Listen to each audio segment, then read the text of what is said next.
This podcast is sponsored by nobody. Hey dudes, welcome to Splat from the Past, the only 80s themed horror and sci-fi show where things could get totally radical. Now today, we will be taking a trip to Canada, and we'll be talking to Ron James. Ron began as a member of Second City many, many years ago, and then he became a comedic character actor in lots of movies and television. He was in the 1986 cult classic Head Office. He was also in the Dream Team with Michael Keaton. He was Jim Varney's co-lead in Ernest Rides Again. And then he was in Tommy Boy as a security guard in Dan Aykroyd's office building. And he became a stand-up comedian a little bit later in life, and he's got a huge following in Canada, and we're going to talk about all of that stuff today.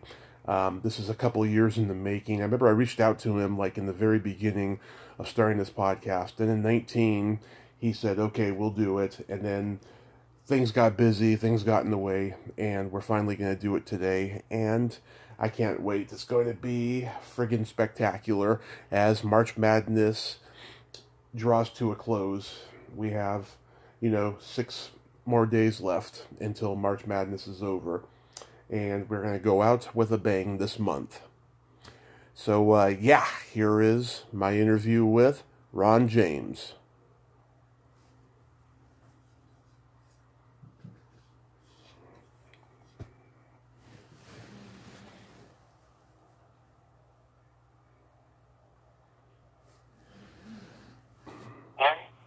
Tommy? Hey, Ron. How are you? I am great. How are you?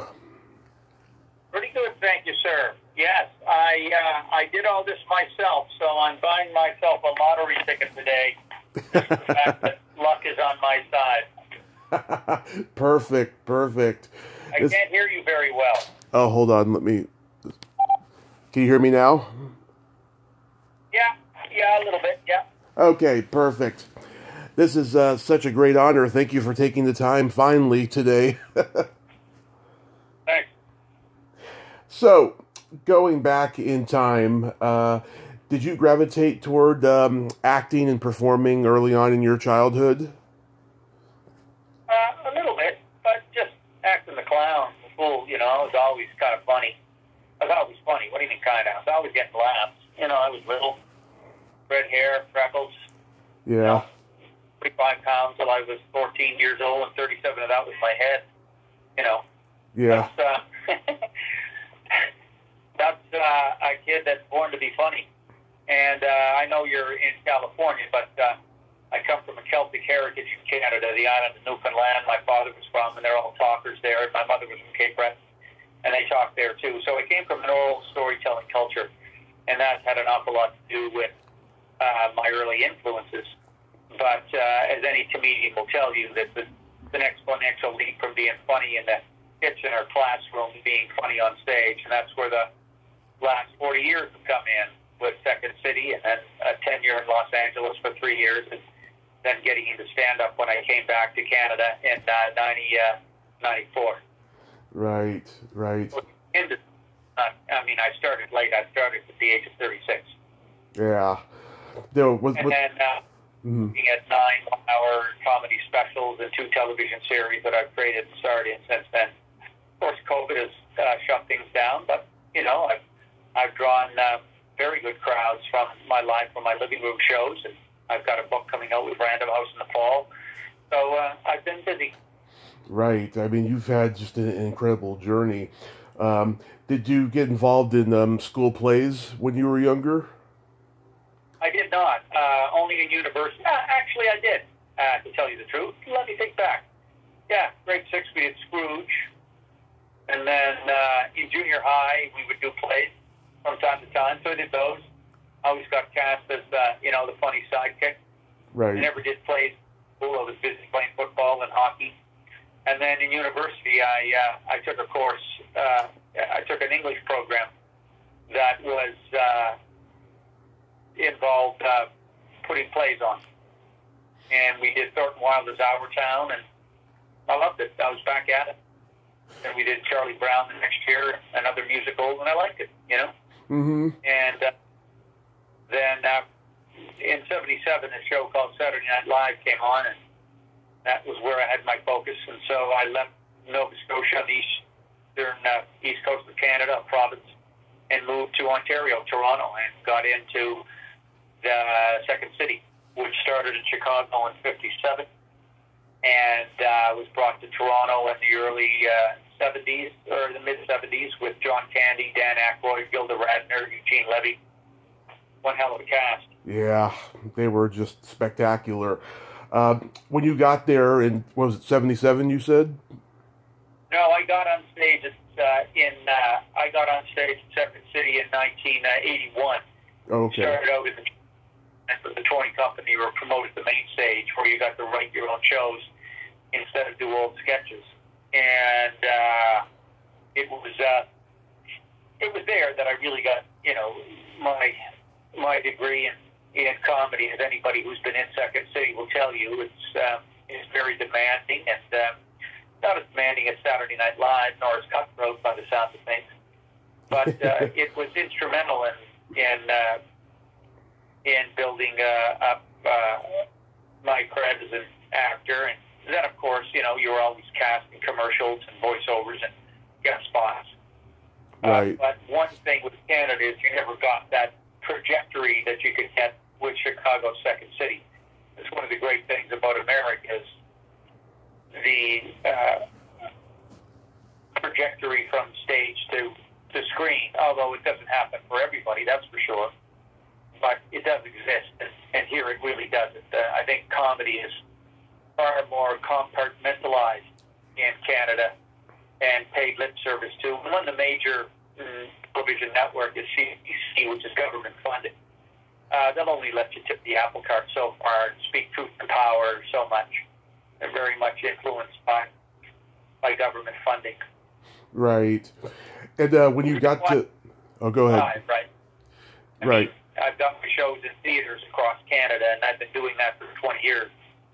So, you know, you've got 60 theater dates a year in theaters anywhere from the size of 500 to 5,000. It's freedom made manifest.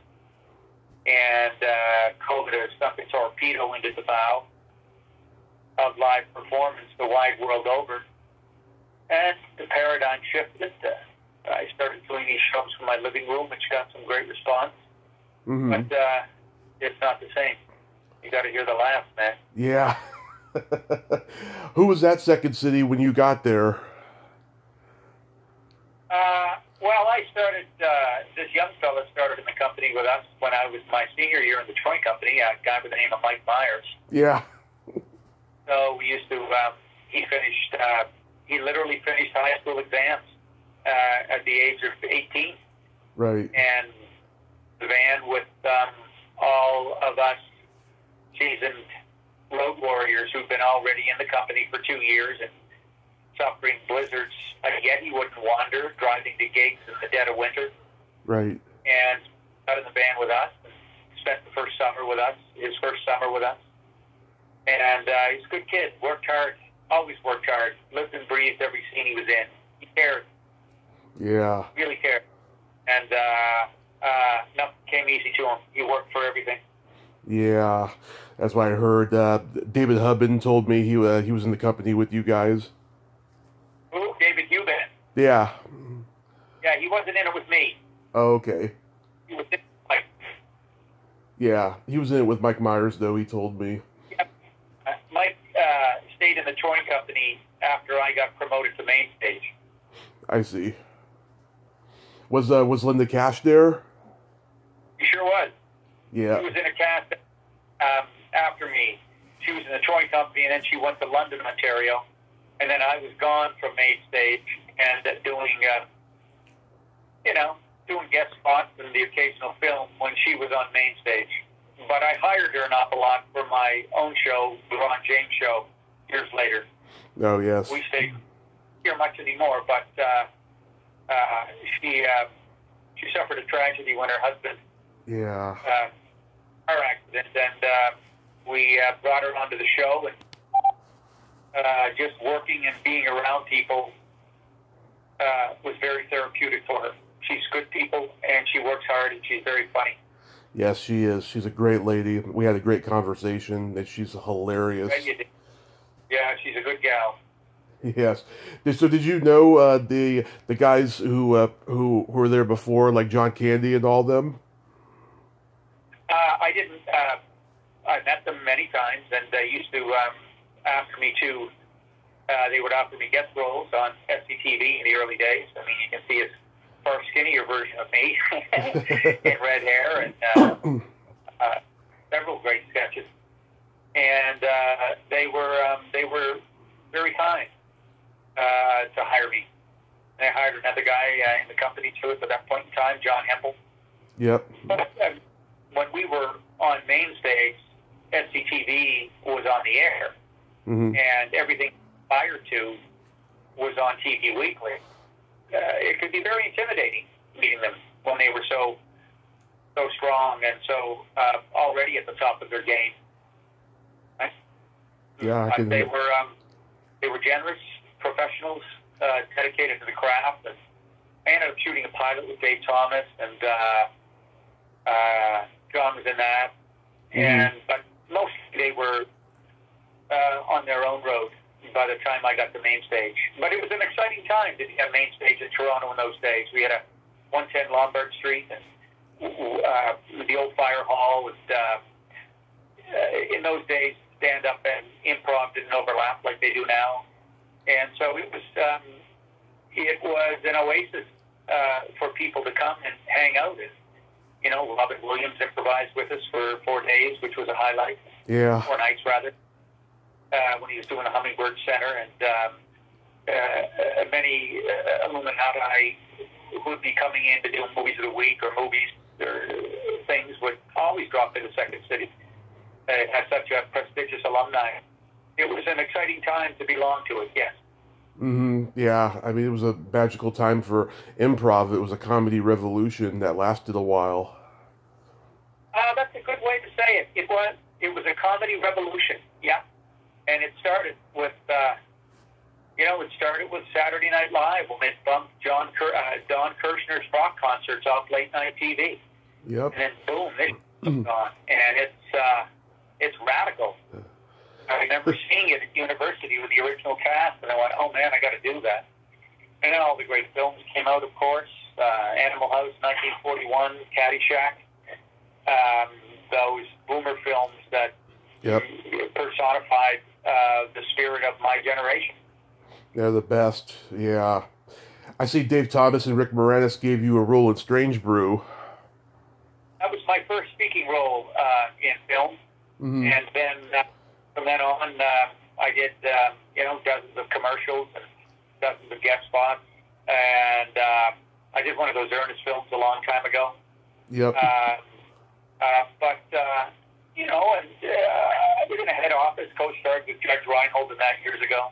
But I have to tell you, I mean, I don't want to burst your bubble, bro, but I pulled out of the and just concentrated on my specials a long time ago. I stopped chasing that grail and waiting for somebody else to feed my family and me. And when I moved back from Los Angeles, I went down to do the television show that Linda Cash and Deb McGrath had created in 1990. Oh, yeah. Sold the Ron of my talk show. And so we were Newsweek on Tuesday, canceled on Thursday. And Monday I was pulling a tree at a Robert York's front yard with my buddy's father's landscaping outfit. And I was going to work for a year. And so I came back home and I wrote a one-man show about that in 93 after 3 years of struggle in L.A., getting guest spots and things. And several lucrative commercials, but never enough, never the big leagues. And I think that's the most part. And if, when you're talking to me, if you're expecting me to talk about my flirtation with fame, you're talking to the wrong man, brother. I mean, I'm a soldier in the comedy trenches. I've been blazing my own trail up here in Canada for the last 25 years.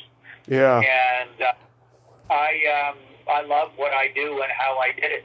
It was just one gig at a time, 1 kilometer at a time, traveling to the far points of frontier, It first started around the frozen lip of Lake Superior in February of 1999. A year later, I got a producer who started, taking care of the gigs for me. And nobody had done that up here prior to that. And, even though Canadians, 80% of us live so close to the American border, we're looking up Lady Liberty's skirt. After my 3 years chasing the Grail in L.A., I wanted to make it work here. And so I did, I created a television series here. I raised my family here. I've got 9 one-hour specials under my belt and 5 years of my series and a book coming out with Random House in the fall called All Over the Map, which does talk about my American experience. But I stopped. I haven't had an agent in 25 years, Tommy. Nice. I just stopped chasing. I found that always waiting for somebody else to validate my life with a mug game. I couldn't do it anymore. Yeah. I knocked it all. That's what I like about you, because I love journeymen, I love nonconformists, because they have better stories, and the big stars, they have a lot to protect, and they don't really open up right. But I love talking to journeymen such as yourself, and that's why I admire you. Oh, thank you so much, Tommy. It's where the vast majority of us ply our trade, is just in the trenches of funny. Not everybody gets to catch lightning in a bottle. And nothing comes for free. There's a huge price to pay for that level of fame. I wouldn't want it. Right. I know one thing, that 2,000 people laughing in a theater in Canada in a snowstorm sounds exactly the same as 2,000 people laughing in Las Vegas when it's warm. The money's not there. And that's what it's filled with. It's filled with stories of the small victories. It's filled with stories about people in place and the lessons learned along the road. And it reinforces the adage that life is all about the journey, not the destination. Yeah, absolutely. I totally agree with you. So tell me about the first time you did stand up. I mean, what prompted it?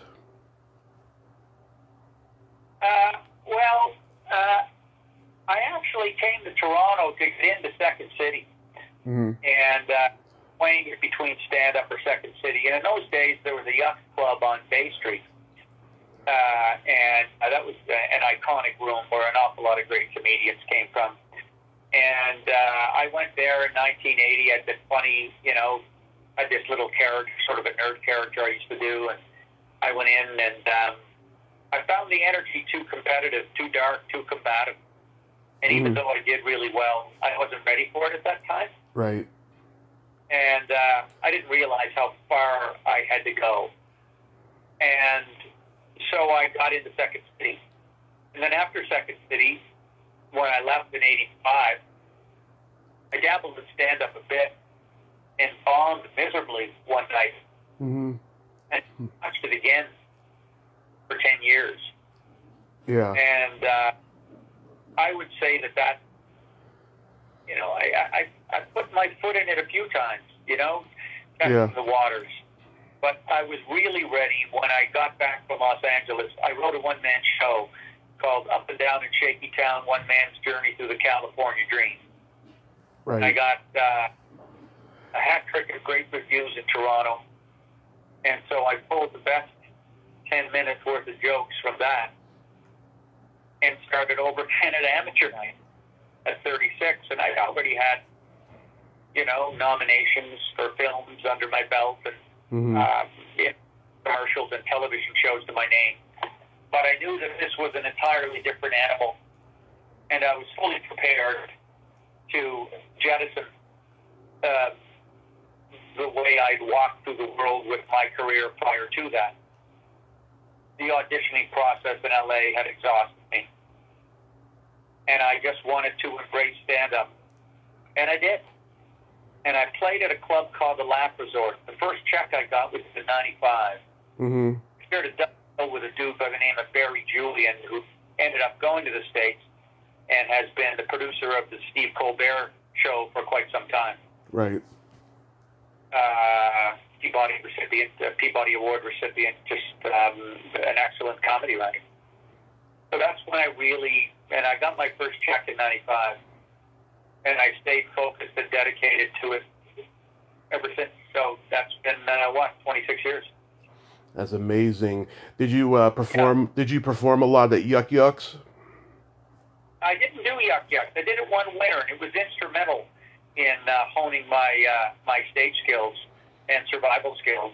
I mean, it was a totally different audience than we got at the Lap Resort.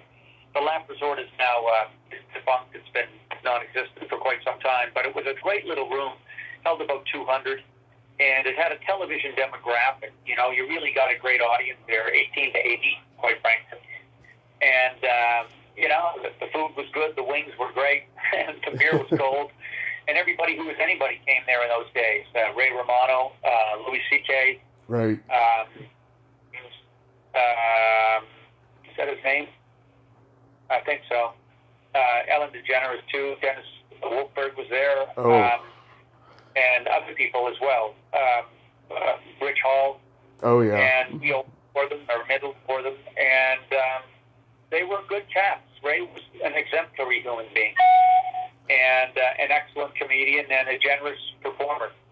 And so we had to hone our chops and be as good as them. Or at least not tank. I mean, you know, we weren't as good as Louis. I mean, he stood on his own in those days. Right. But that's primarily where I worked with the Lap Resort, and it was an independent club, and it didn't have very much of it. You know, at least with Yuck Yucks, you can tour. And so there was another independent club in Canada called Rumors, and they were out in Winnipeg. And so I played that, and I picked up corporate gigs, and I still pick up commercials. I had a couple of daughters. I still don't know how I fed them. I mean, it was so hard, you know. I mean, first house this comedy band place, and when did I get it? I got back here in 95. I think I got it in 90. Well, I got back to Canada in 93, so I got the place in 96. Yeah. And, you know, barely made the mortgage. Used to run around in the wintertime when the nails were popping up from the wood, hammering them down, telling my daughters to put their slippers on so they wouldn't hurt the feet. Yeah. And we lived with an old lady who was, she actually cracked 100, but her first husband was gassed in World War I. She bought her house in 1921 for less money than it cost me to have mine painted. So, but it was well worth the struggle. I wouldn't trade it for the world. But it was my special that really planted my flag for me in Canada. Yeah, Canada's had some great stand-up comedians, including a couple we lost the last couple of years, like Mike Mcdonald and Wayne Fleming. Well, Mike was an exceptional comedian. Yeah. I thought that Mike was, I mean, there were sets that people refer to, having seen him perform in the early 80s, that are just drilled into their DNA. They were incendiary. He owned the stage. He was a force of nature. Mm-hmm. He really was. It's Jim Carrey and Howie Mandel who get famous, and Mike was 10 times, 50 times the comedian that Howie Mandel was. Yeah. But I guess he had Los Angeles wanted. Yeah. But Mike was, and he stayed dedicated to his craft. He continued to moil for comedy gold, even when his illness took him, even when he was sick. Yeah, he had a hard go, Mike, but he was kind to me. He could be I asked him to critique one of my sets at Rumors. I was only on the road. I was only new in the game, and he gave me 2 hours of the best notes ever. Nice. Don't get me wrong.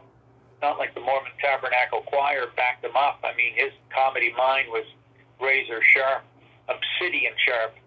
Yeah. And I did some serious soul searching about what it was I wanted to say and how I wanted to say it when he was done. And I can't remember the notes specifically, but he did tell me not to curse so much. In the early days, you curse a lot. And he said, you're deflating your intelligent content. And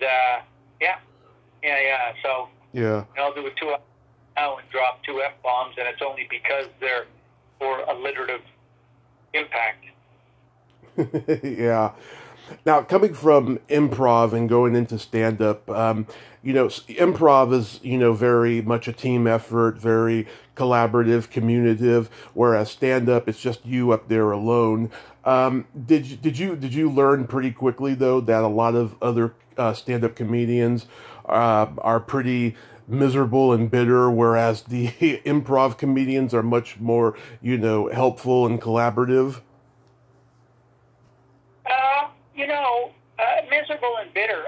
I think that might be more applicable to Los Angeles and the drive for fame. Yeah. It's a surprisingly supportive community in Toronto, and I think because of the feudal wage they're paid at Yuck Yucks.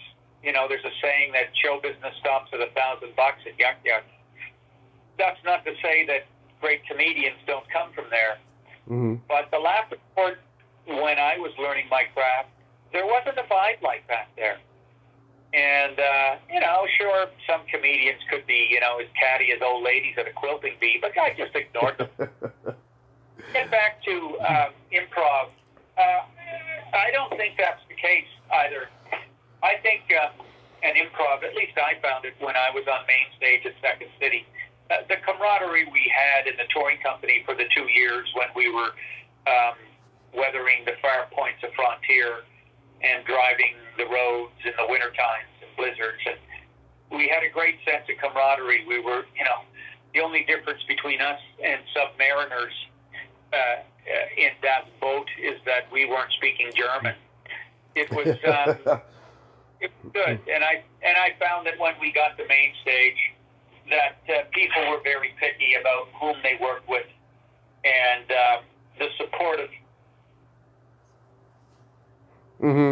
people that I had in the touring company and the comfort zone I had never came to fruition on main stage Second City the way it should have and what was expected of me.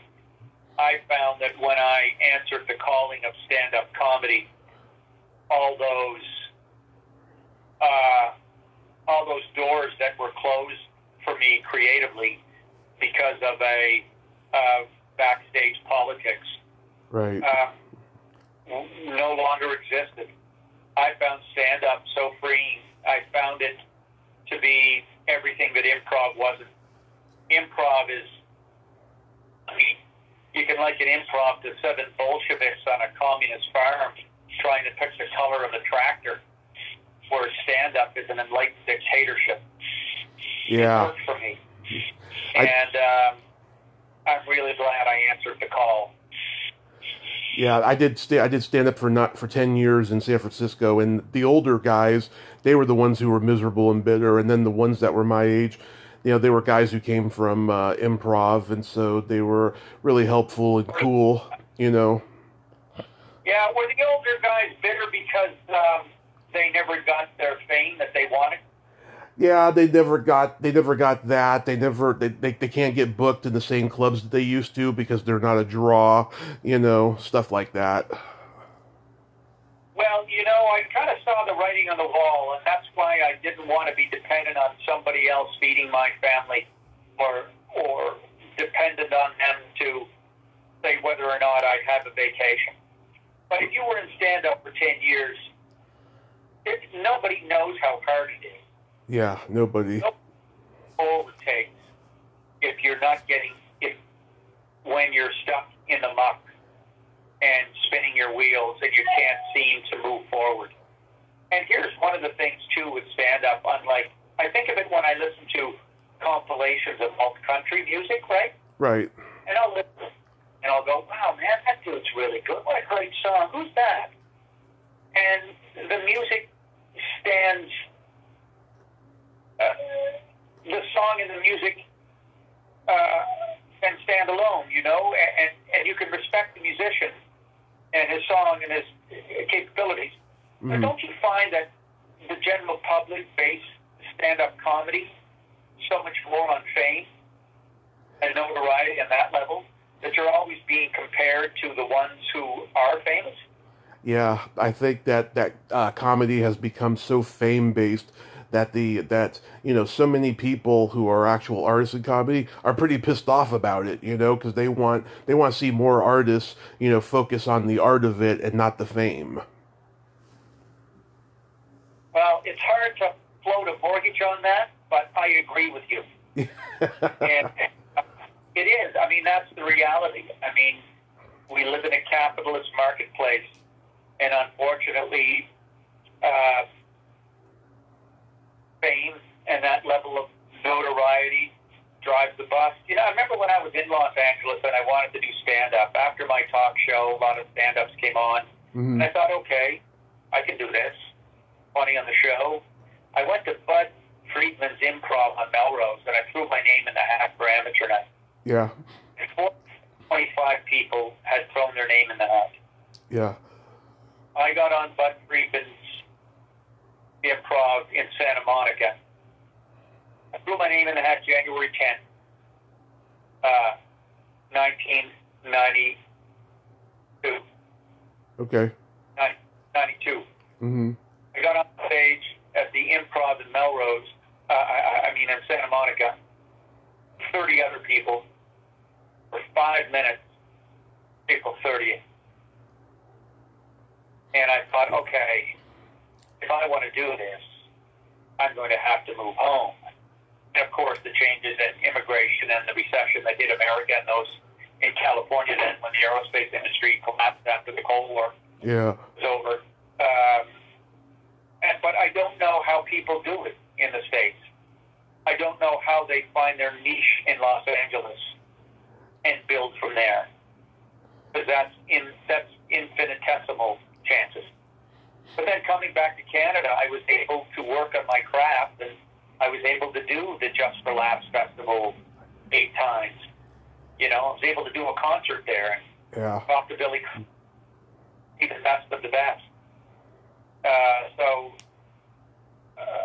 I will tell you, Tommy, that chasing the sitcom dream in America and not getting that grail sired my Canadian one. Mm-hmm. I would never face it here and answered the calling here had I not spent 3 years in America where there's no middle ground. You're either winning or you're not. It was a hard and fast lesson in the adage, each individual is responsible for their own happiness. Of course, Yeah. Now, having nine... Oh, go ahead. That Gordon Gekko level of greed has hijacked that phrase of the Enlightenment, and the mantra became more is not enough. And, I was barely doing that, so I came home. Yeah. America, book on comedy, that's for damn sure. And when you see the best they have to offer on television, it still makes Canadians envious. Because what are the odds of getting an HBO special now, though, Oh, yeah. We opened for SCTV 3 years ago. They did a Netflix special that hasn't aired yet. And they called me up from Chicago. They said, Ron, we want you to open for us. And I said, great, that's an honor. That's a huge honor. And so it was at the Elgin Theatre here in Toronto, beautiful old vaudeville house. It holds 2,500. Martin Scorsese was directing. Jimmy Kimmel was hosting. Right. And SCTV were there. And Toronto was going wild. Anyway, I did the 10 to 15 minutes, blew the scenes off the place, one of my best sets ever. And afterwards, I was standing in the wings watching the show. This real tall dude looked down at me and he said, that was a great set. I said, thanks very much. Right. He said, oh, you're Ted Windows, aren't you? They had a Netflix. He said, yes, I am. I said, you've seen an awful lot of comedy. He said, yes, I am. Yes, I have. And that was a great set. And I thought, okay, here I am 60 years old and I just got the keys to the kingdom. So I kept calling them and I never heard anything. And that's that. Wow. And so what you have to take solace in and take pride is just a killer set. And that's what sustained me over time. Just for laughs, I remember, when was it, 2003? Don was hosting my gala set, my hero. And he was 70 years old at the time, I think. And, you know, he walked down the middle of Theatre St. Denis to a standing ovation with a live orchestra playing Matador music. And he said at the time about camping beside Germans. Yeah. You know, camping in the daytime is fun. But as soon as the sun goes down, everything that eats meat wakes up. Yeah. I was pretty safe, though. Camp beside some Germans. God bless them, but their accent don't scare anything. Ich wollte lieber da außen und lieber noch nicht schnell. Ob dann der Haus und der Haus des Lieben, ich wollte lieber da außen, ich lieber da außen. And they were only trying to set the friggin' tent up. Anyway, apparently, Rickles is laughing backstage. Yeah. He says, that's a great set, kid. And he's like inches from my face. I said, thank you, sir. He goes, I never got my first break until I was 40 years old. How old are you? I said, 42. He looked at me like he was talking to the widow of a husband whose casket was closed at the funeral, slaps my cheek and says, you're finished, and walks away. I stood in line for his autograph in his dressing room. I went into his dressing room, and he wrote on my Just for Laughs poster, funny is as funny does, and you are. Oh, that is so cool. Later, I'm stuck in a blizzard on a northern Canadian road driving to Prince George. My wipers wouldn't work. My wiper fluid was frozen solid as Frankenstein monster's skull. And there were logging trucks barreling out of a wall of white on my side of the road. And there was a scream filling my car coming from somewhere between my soul and scrotiliac. Phrase that was sitting in my head. Funny is as funny does, as you are, and you are.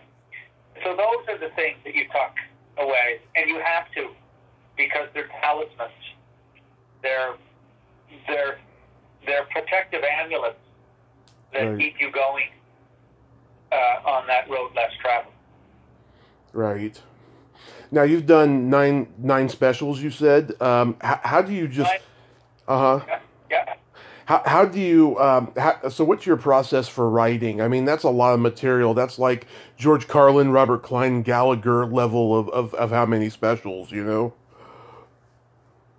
Well, the first 5 I wrote myself, and I would actually Shaky Town I wrote myself. I just went down to my basement and wrote it. I was taking notes. I was always diligent about keeping journals when I was on the road. Yeah. And my first one was called Road Between My Ears. And there was an awful lot of road home material in that. So I would road home as much as I could. And then keep the jokes and create a narrative. And I always looked at the jokes as adhesive to a greater narrative. Try to connect it with a beginning, middle, and an end. And I did that with my subsequent one, Quest for the West, which was a look at the 2 provinces of Saskatchewan and Alberta. And I filmed that at Calgary's Jack Singer Theatre that holds 2,000. And then the next one was West Coast Wild, which I shot on the other side of the Great Divide in this beautiful old 2,500-seat vaudeville house called the Royal Theatre. And I just finished playing British Columbia. So I would road home 1/3 of the content. And then the other 2/3, I would write it. And it would go from the page to the stage.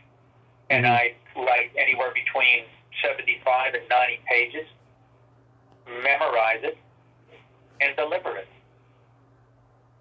So I was on the road in the wintertime. And then in the summer, I'd write the specials. In the fall, I would film them. I would edit them in October. and I would deliver them to the network, and they would air them on New Year's Eve. Wow. And then I got this, and I had to do stand-up every night, so it was stand-up and sketch and a travelogue kind of thing, and a cartoon.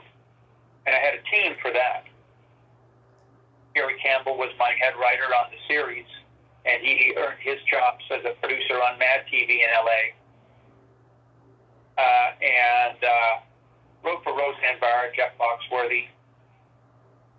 And so I had a team, but I was in charge of the stand-up for the show, and I outsourced the sketch writing. Although I collaborated on it all, it was up to the team to script it. A lot of hats to wear. Yeah. And the final 4 specials, I kept 2 of the writers from my series, Paul Pogue and Scott Montgomery. And we crafted 4 specials. And those 4 specials were on New Year's Eve, and 3 out of the 4 did 1.4 million viewers. 1 even did 1.5 million viewers every New Year's Eve, but we were still canceled. Oh. And we could still be going, because the audience is there for it. Mm-hmm. Might have been ageism. I think that's what it was. They wouldn't say, but, you know. And it might have been my reluctance to acquiesce to their notes. It might have been my consistent pushback on them wanting me to compromise my voice, because they were always scared of any fighting satire. Always scared. What they have on now, as far as stand-up is concerned, is embarrassing. Yeah, it was pretty bad. Why you need, but then, I mean, Netflix is getting precariously close to cookie cutter stand-up specials too, man. Oh yeah. You got so many. I don't know what to choose from. Yeah. You. No, I mean, there's guys I'm familiar with that I know from listening to their podcasts and stuff, but other than that, yeah, I mean, there's so many of them. And for my money, brother, nothing takes place of watching stand-up live. No. Nothing. No. Nothing at all. It's the holy note. It's where it sings the loudest. And it's where it elevates people. It's remarkable how great it is live Yeah. when it's done well. I'm just not talking a smoky club either. I mean, my theaters, I love the big space. I do 2-hour shows without a break. And, you know, I'll have a couple of small Red Bulls before the show just to get my 63-year-old mojo working. And I'm good to go. I love it. That's I miss it. It's the life force, isn't it? Yeah, I miss going up to, you know, hopefully we'll get to do that. Over here in the U.S., they got drive-ins opening up, and comedians are doing drive-ins now, which means they're not getting heckled. The people just drive off. Oh my gosh, how disheartening! You know, when I read about that in Steve Martin's book, Yeah. Standing Up, which I love. I mean, I didn't read it; I listened to it. Yeah. I shiver one spine when he was telling us about having to perform at a drive-in and people honk their horns if they like this set. Mm-hmm. And we are doing it now. Yep. Standard. I'd rather not hear laughs than shoot something from my living room. Yeah. You know? Yeah. Yeah. But, you know, in getting back, Tommy, to the purpose of the work and the life force, Mm-hmm. I think that's why people do become bitter. You know, they're forbidden to actualize their calling because of age, because of lack of popularity, because of the marketplace. And Yep. don't you think that there comes a point where someone's got to take a hard look at it and go, maybe it's time to step away. Maybe it's time to write. Maybe it's time to do something different. Yeah. I think that too. Oh yeah, in the Bay Area, there's a lot of guys who have been doing the same act since 1975. The same act? Yeah. Well, no wonder they can't get booked. Yeah. Are you going to book somebody with the same act? I know. Like the last one to do a bit about locking his keys in the car. I was at the last episode for 5 years. He closed with that fucking bit every time. Oh, yeah. Buddy, you know, you got to write. And that's one of the things that I've never been afraid of, is the hard work. It's my father's voice in my head. Ronnie, there's no sense of doing a job unless you do it right. Mm-hmm. And he wasn't a master, but he expected, you know, whether I was mowing the lawn or shoveling the snow or helping him paint. And he was a funny guy. He was really hilarious, you know. Mm-hmm. I was getting late, staring off into the distance when we were painting. He'd look at me and go, Ronnie, Lord Jesus, buddy, are you going to paint that wall or stand there posing for holy pictures? Holy. Yeah, and it's amazing. But anyway, yeah, you've got to do the work. So if anybody's been doing the same act since 1975 or since 1995 or 2005, and you're complaining, get booked, it's your fault. Yep. I couldn't agree more. So you mentioned before about the book that you're writing. So what made you want to write a book? Random House approached me. Mm-hmm. I built up a great following in Canada, and I guess they were watching my shows, and the head of marketing came to see one of my shows and introduced himself and said, we'd like you to write a book. And that was right in the middle of my series. I didn't have the time, and I wasn't ready. And I was finally ready, and they were very patient. And I'm glad they were patient with me, because the book I've written now is the book that's, it's called All Over the Map, Rambles and Ruminations from One Canadian's Road. But there's an awful lot about America in it, too. Mm-hmm. An awful lot of the siren song of Lady Liberty and her magical juju coming from that American woman, that particularly with stand-up and with comedy has lured so many of us south of the border. I mean, I still think of those, endless indigo evenings in Southern California, or camping Joshua Tree with my family, or hiking in the Santa Monicas in the spring with the smelly eucalyptus in the air. Mm-hmm.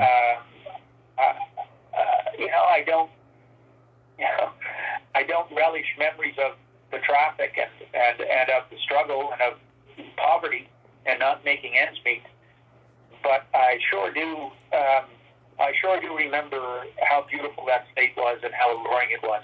I took my youngest daughter back there. We flew to San Francisco several years ago, and we drove to Big Sur and went to visit some friends in L.A., and it was nice to be able to go back with, a Visa card in my pocket instead of nothing. So, but life is all about the long haul, and that's what the book is about. It's about staying the course. It's about growing up in Nova Scotia, mm-hmm. My days in L.A. It's about the journey in Canada, the experiences I've had, but mostly it's embracing the spirit of people and place and the hidden boons of a call to adventure answered. That's what it's about. And really, it, I suppose, in its own way, debunks the showbiz grail and reveals the treasures beyond the boons beyond the payday's treasure. It's about people and place and how I was inspired by those places in my travels and what impact they had on me.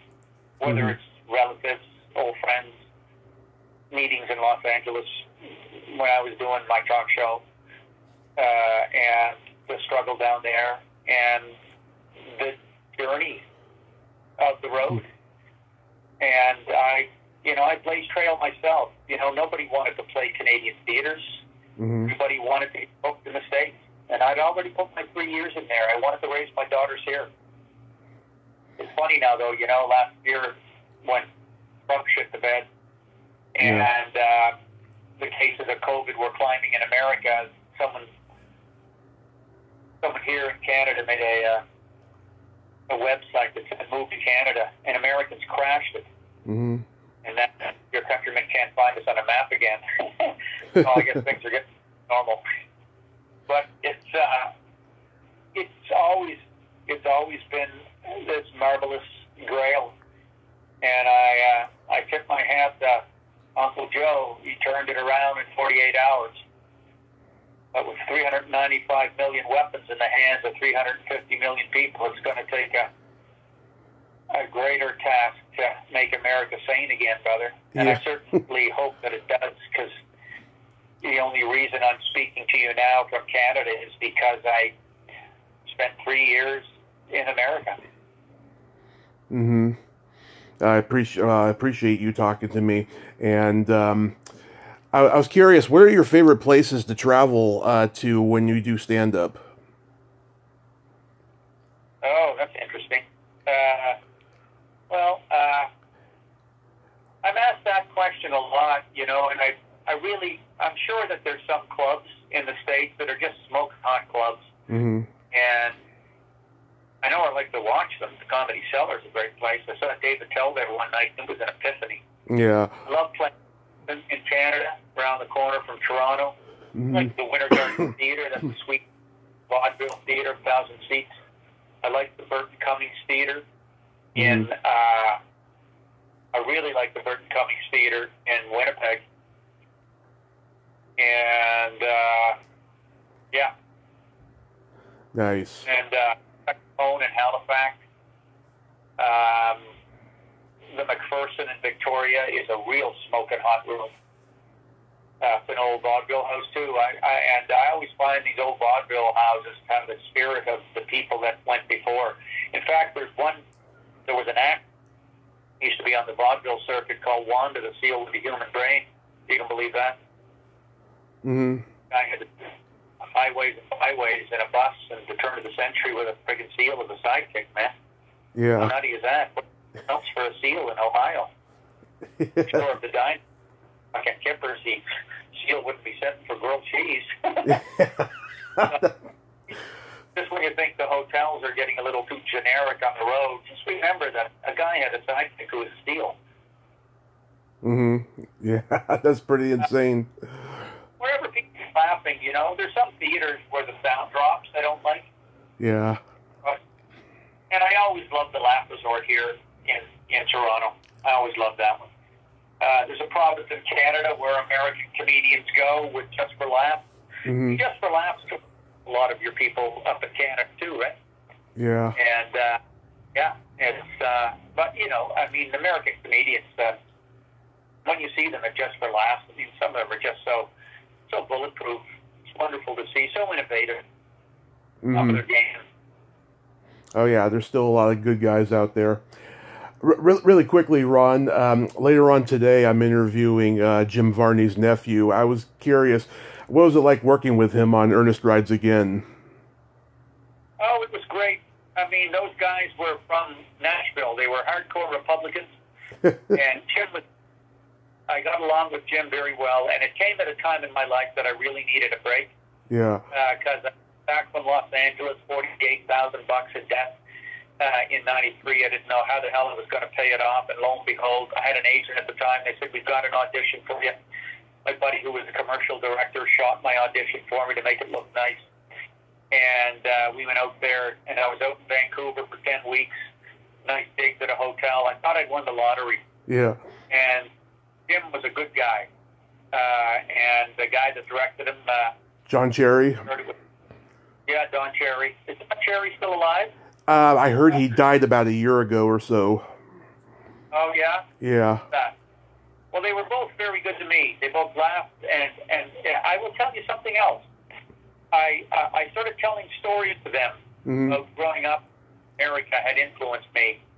I used to be able to order a two-man submarine from the back of a DC comic book in Canada.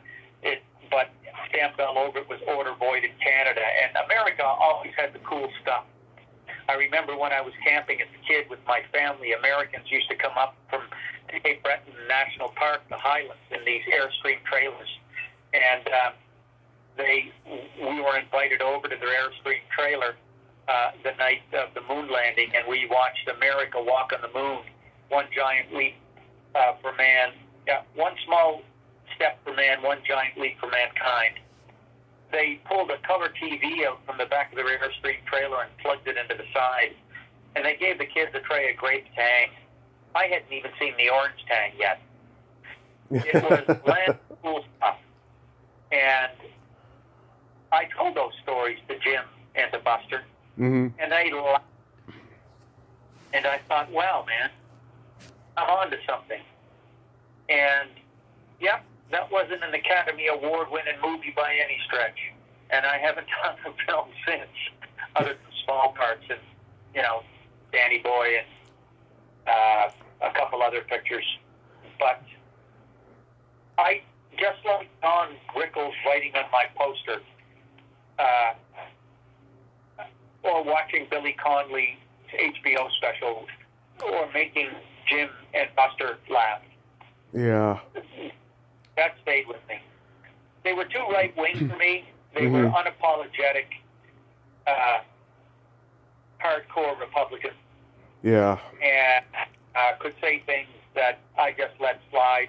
And I know today, were they alive, they'd be hardcore Trumpers. I know they would. Yeah. But, you know, but they were professionals. And I learned a lot. And it made me feel good that those guys enjoyed my company. Because after 3 hard years in Los Angeles, to land something where somebody validates you and you're involved in a collaborative process, it was great. And Jim was a generous, good man. Linda Cash was in that with me. Yeah, you two work so well together. I love it when at the end you have confidence and like you give her that big old kiss, and then she's like all changed. You know, she goes from being a bitch to being nice all of a sudden. Yeah, amazing. Yeah. Cash is a good actress. I'm gonna have to give her a call or reach out to her. Yeah. I don't I haven't seen her in a while. That's bringing back a good memory. That was a good time in my life. Yeah. And I was able to buy some clothes for my wife and daughter, and we came back, you know. We made our second child in the spirit of Ernest Rides Again. You know, flying business class, eating well, making good money. And it helped me start digging myself out of that hole of debt. You know, it never created momentum for me. Yeah. But talking to those guys inspired me to create momentum for myself. Yeah, my mom took me to see the movie in the theater around Christmas time when I was 10, and that was a very difficult time in our lives. And my mom, she wasn't a huge Ernest fan like I was and my dad was, right? But it amused us, you know, during a difficult time. And I remember seeing you and going, "That's Judge Reinhold's sidekick in Head Office." Me from that. Yeah, I love that movie. It's one of my favorites. No kidding. Yeah. Wow, flattered. How about that? Gee whiz. Yeah. No, eh? Yeah. Yes, sirree. That's correct. There's a lot of good actors in that film. Richard Masur. Jane was in it, and a couple of guys from Saturday Night Live. Yeah. Diane Robin, I've interviewed her. She played Rick Moranis' secretary. Diane who? Diane Robin. Okay. Yeah. I think Kathy Lasky was in that too. Yes. And Jane Seymour. Where do you find everyone? On Facebook and stuff? On Facebook, websites, Twitter, you know, LinkedIn, Instagram, all that stuff. Fabulous. Yeah, it's funny, you know, having you remember me from those things makes me think, boy, maybe I should get an agent again. But